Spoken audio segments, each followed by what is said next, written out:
Bienvenidos a la clase 4. Bueno, en esta clase lo que vamos a hacer, vamos a realizar la configuración de una topología utilizando ATM. Vamos a tener 3 routers y un conmutador, un switch ATM. Lo que vamos a hacer es configurar dos redes punto a punto. En realidad vamos a estar configurando una red punto a punto entre el router 1 y el router 2 y una entre el router 1 y el router 3.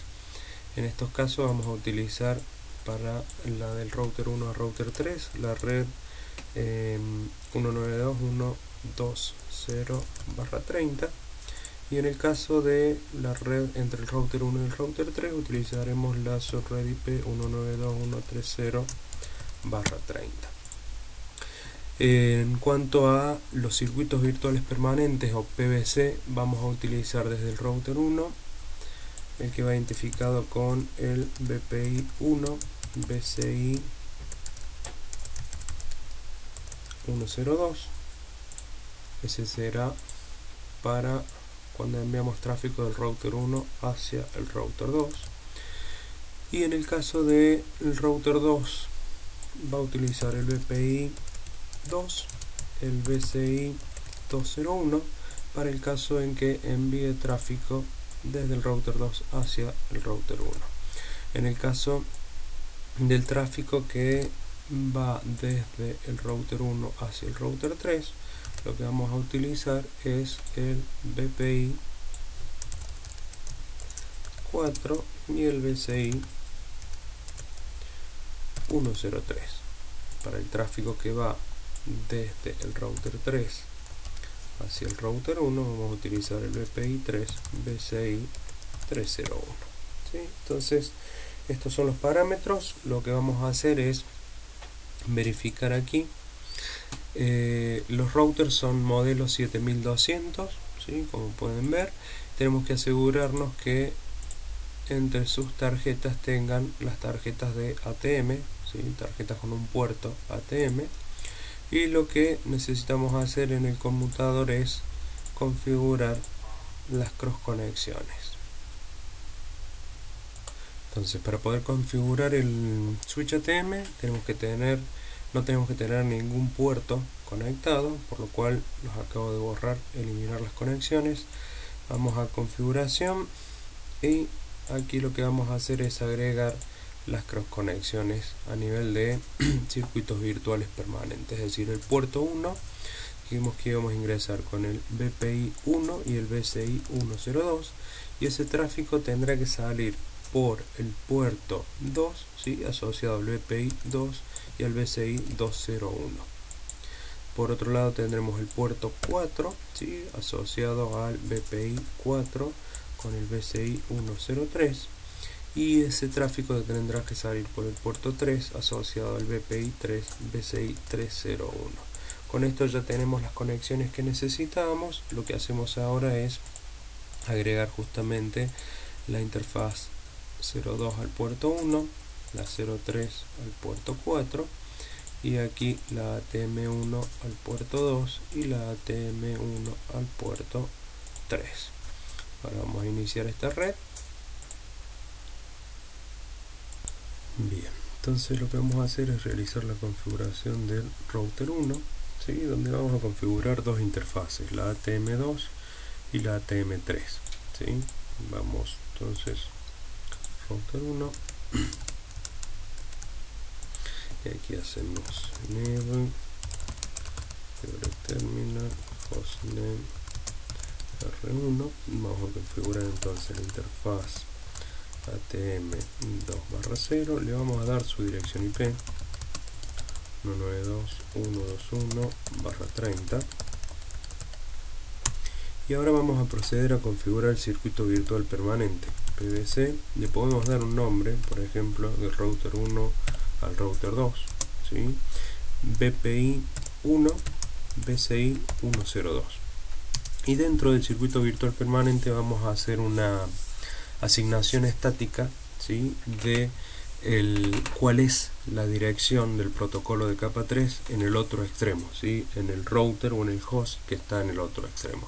Para eso utilizamos el comando protocol IP, que es el protocolo de capa 3, y le damos la dirección de capa 3 que se encuentra en el otro extremo. Y lo que nos faltaría configurar aquí es cuál es el tipo de encapsulación, ¿sí?, a nivel de AEL5.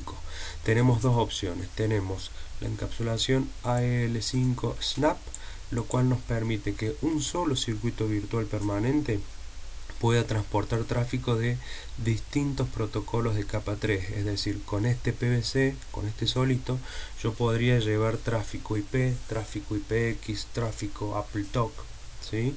Y lo que haría el circuito virtual es multiplexar, ¿sí?, y agregar un encabezado para cada uno de estos protocolos. La otra opción es AL5 MUX, en cuyo caso yo necesito un circuito virtual permanente por cada protocolo, ¿sí?, de capa 3. Es decir, que si quiero transportar IP, IPX y AppleTalk, voy a necesitar 3 circuitos virtuales. Por eso, por defecto, lo que se utiliza es el AL5 Snap, ¿sí? Entonces configuramos encapsulation AL5 Snap, ¿sí? Y ahí concluyó nuestra configuración de la interfaz número 2. Configuramos la interfaz número 3. Tenemos la 3. Y ahora vamos a proceder a configurar el router 2.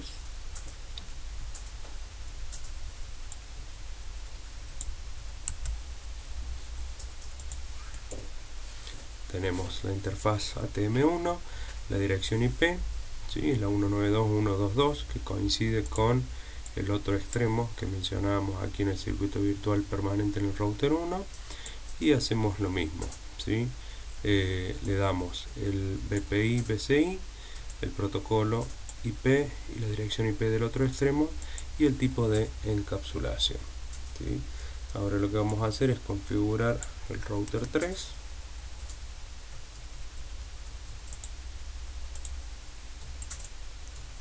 Ya tenemos configurado el router 3. Vamos a salir de aquí, salimos de aquí, salimos en el router 1. En el router 1 podemos ver ese mapeo estático con el comando show atm map, por ejemplo. Ahí vemos circuito virtual de tipo permanente, los dos, en la interfaz ATM3, la interfaz ATM2. Aquí vemos la IP en el otro extremo, ¿sí? Y nos dice que esta IP mapea contra quién, contra el BPI 1, BCI 102 en interfaz ATM02. Vemos el estado de las interfaces, show IP, interfaces brief, ¿sí? Vemos que están administrativamente abajo, es decir que necesitamos habilitarla. Configure terminal, interfase ATM 2/0, no shutdown, interfase ATM 3/0, no shutdown, y lo mismo tenemos que hacer en los otros routers. Fase ATM 1/0, no shutdown, y en el router 2 configure terminal, interfase ATM 1/0, no shutdown. Vamos de aquí, vemos que las interfaces levantan, ¿sí?, tanto en el router 3 como en el router 2 como en el router 1. Si observamos el estado de las interfaces, show IP, interfaces brief, observamos que ahora sí están arriba, y lo único que nos queda para verificar el funcionamiento es realizar un ping hacia el otro extremo. 122, ¿sí? Observamos que llegamos hacia el router 2 y vamos a verificar si llegamos hacia el router 3. Llegamos hacia el router 3.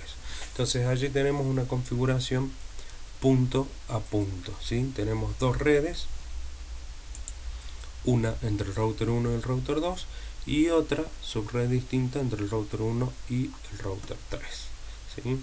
Ahora en el campus van a encontrar también el documento PDF con la topología y los comandos que tienen que ejecutar para llevar a cabo esta configuración.